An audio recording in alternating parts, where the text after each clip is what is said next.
अस्सलामुअलैकुम जी। अज का साडा काम ये वे कि अज असीं पलस्तर शुरू करन लगे हाँ।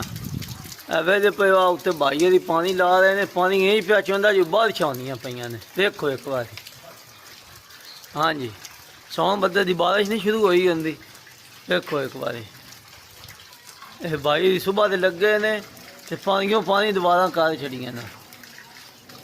देखो कदा तार नहीं होंदियां ते हुण किवें होंदियां। पलस्तर होवेगा कि ना होवेगा। ए भाई इत्ते खलोते दस रहे हो।